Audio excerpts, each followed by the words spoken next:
राधे राधे सभी को। कैसे हैं आप सब? होप करती हूँ आप सब बहुत अच्छे होंगे। गाइस, जैसा कि आपको पता है कि 29 तारीख की है धनतेरस, और धनतेरस के दिन जलाया जाता है यम का दीपक यानी कि यमदीप। तो यमदीप हम कैसे जलाते हैं, क्यों जलाते हैं, कब जलाते हैं, कहाँ जलाते हैं, किस समय जलाते हैं, तो सारी जानकारी आज इस वीडियो में आपको मिलने वाली है। तो गाइस, वीडियो को लास्ट तक जरूर देखिए। सबसे पहले तो ये जान लें कि यमदीप क्या होता है। यमदीप होता है यम के नाम का जलाया हुआ दीपक। तो हम धनतेरस वाले दिन शाम के समय ये दीपक जलाते हैं।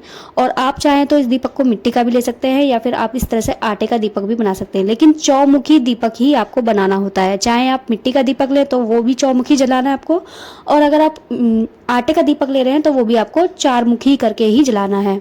तो सबसे पहले आप ये जान लीजिए, ये दीपक जो है आपको शाम के समय किस समय जलाना है। देखिए, ये 6 बजे के बाद जलना चालू हो जाता है। 6 बजे से 7:30, 8, 8:30, 9 बजे तक भी जलता है। और जिसके घर में लेट तक सदस्य आते हैं, मतलब ये दीपक जब जलाया जाता है जब घर के सभी सदस्य घर में आ जाते हैं, उसके बाद जलाया जाता है।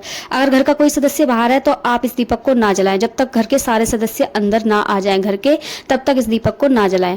और देखिए, चाहे 10 बज जाए चाहे 11 बज जाए, आपको ये दीपक जरूर जलाना है, क्योंकि ये धनतेरस के दिन ही जलाया जाता है। तो आपको ये किस तरीके से जलाना है, तो सबसे पहले आप ये जान लें। देखिए, सबसे पहले आपको आटे का इस तरह से चौमुखी दीपक बनाना है, क्योंकि आटे का दीपक अच्छा होता है। वैसे आप मिट्टी का भी जला सकते हैं। तो आपको क्या करना है, या तो आप, क्योंकि ये दीपक घर में ही पूजा जाता है, सबसे पहले घर में पूज कर जब इस दीपक को घर के बाहर रखा जाता है दक्षिण दिशा की तरफ। तो सबसे पहले आपको घर में पूजना है दीपक। एक साफ शुद्ध स्थान देख लें जहाँ पर आपको दीपक रख के पूजना है। उस पर एक स्वास्तिक बना लें। चाहे तो आप आटे से भी स्वास्तिक बना सकते हैं, या फिर इस तरह से जैसे मैंने प्लेट पर रोली से स्वास्तिक बनाया, आप इस तरह से भी स्वास्तिक बना सकते हैं। उसके बाद आपको आटे का दीपक उसके ऊपर रखना है। थोड़े से चावल जरूर रखें, मतलब आसन जरूर दिया जाता है, तो चावल रखकर फिर उसके बाद आप आटे का दीपक उसके ऊपर रखें, और फिर इस तरह से बाती लगाएं। जिस तरह से आप देख रहे हैं मैं लगा रही हूँ। आप चाहे तो 4 बाती लगा सकते हैं चारों तरफ मुँह करके, या फिर आप 2 बाती लंबी बनाकर भी इस तरह से दिए में डाल सकते हैं। और देखिए, ये दीपक सरसों के तेल का ही जलाया जाता है। आप इसे घी का ना जलाएं, तिल के तेल का ना जलाएं, और किसी तेल का ना जलाएं। ये सिर्फ सरसों के तेल का ही जलाया जाता है। तो ध्यान रखें, ये सरसों के तेल का दीपक जलेगा। तो इसको अच्छे से भर दें। दीपक को थोड़ा गहरा करके उसके अंदर थोड़ा ज़्यादा सा तेल डाल दें, जिससे ज़्यादा समय तक चले। उसके बाद दीपक के अंदर आपको थोड़े से चावल डालने हैं। चावल नहीं हो तो गेहूं के दाने भी आप डाल सकते हैं, क्योंकि अनाज जरूर डाला जाता है दीपक के अंदर। उसके बाद आप थोड़े से काले तिल जरूर डालें दीपक के अंदर, क्योंकि ये यम का दीपक है तो इसके अंदर काले तिल जरूर डालने हैं आपको। और फिर उसके बाद आपको इसके ऊपर चारों तरफ रोली से तिलक करना है। रोली से तिलक करने के बाद आपको ये दीपक प्रज्वलित करना है। और आपको इस बात का खास ख्याल रखना होगा कि दीपक को घर में पूजना है, लेकिन जलाना इसको घर के बाहर ही है, और घर की दक्षिण दिशा में आपको जलाना है। घर के बाहर, घर की दक्षिण दिशा में आपको ये दीपक जलाना है। और देखिए, आपके घर में जो भी आपके घर का मुखिया हो, जो भी घर का बड़ा सदस्य हो, वही इस दीपक को घर के बाहर रखने जाए। आप घर में कोई भी पूछ सकते हैं इस दीपक को, लेकिन घर के बाहर जो इस दीपक को रख कर आएगा वो घर का कोई बड़ा हो, जैसे कि आपकी सासू माँ हो, या आपके ससुर हो, या कोई जेठ वगैरह हो, आपके जिठानी वगैरह हो, तो वो ही इस काम को करें। लेकिन अगर आप ही घर की मुखिया हैं, मतलब आप ही घर के बड़े हैं, तो आप जलाकर आ सकते हैं बाहर। देखिए, इसके बाद आपको दीपक के अंदर सिक्का जरूर डालना है। 1 का सिक्का, मतलब आपको इसके अंदर जरूर डालना है। और उसके बाद आपको थोड़ा सा जल हथेली पर लेकर सीधे हाथ से इसके चारों तरफ फिराना है। 3 बार दीपक के चारों तरफ जल फिराना है। तो फिर उसके बाद आपको ये दीपक जो है घर के बाहर रख के आना है। और घर के बाहर जो भी रख के आए वो ज़्यादा देर बाहर ना रुके।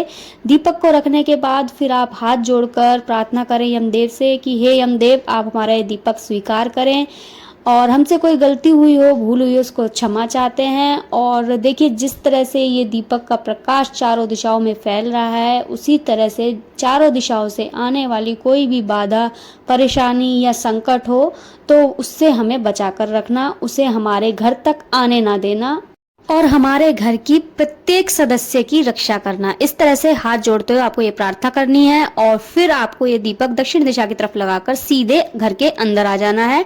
और पीछे मुड़कर आपको बिल्कुल भी नहीं देखना। जब इस दीपक को लगा दे, पीछे मुड़कर आपको नहीं देखना, सीधे घर की तरफ अंदर आना, और घर का गेट बंद कर लें, क्योंकि इस दीपक को जलाने के बाद ना तो कोई घर से बाहर जाना चाहिए, ना ही कोई घर के अंदर आना चाहिए। क्योंकि जब ये दीपक जल जाता है तो घर के सब सदस्य घर के अंदर होने चाहिए, और दीपक के जलने के बाद घर का कोई सदस्य बाहर भी नहीं जाना चाहिए।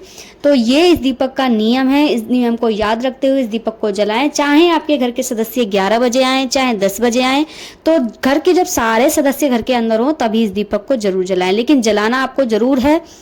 और अब ये जान लीजिए कि जब ये दीपक शांत हो जाएगा, मतलब सुबह के समय जब आप बाहर निकलें, तो इस दीपक की जो जितनी भी सामग्री है उसे घर के अंदर लेकर ना जाएं। क्योंकि देखिए दीपक के नीचे जो मैंने चावल रखे थे, मतलब ये आसन दिया जाता है दीपक को, तो चावल आपको जरूर रखने हैं। चावल रखें या गेहूं रखें या फूल वगैरह, मतलब कुछ भी बिछाकर आपको जब दीपक को रखना होता है। तो मैंने यहाँ पर थोड़े ही चावल रखे थे, तो मैं इन चावलों को पक्षी को डाल दूंगी। अगर आपने ज़्यादा चावल या गेहूं रखे हैं तो आप वो किसी भी गरीब को दान दे सकते हैं।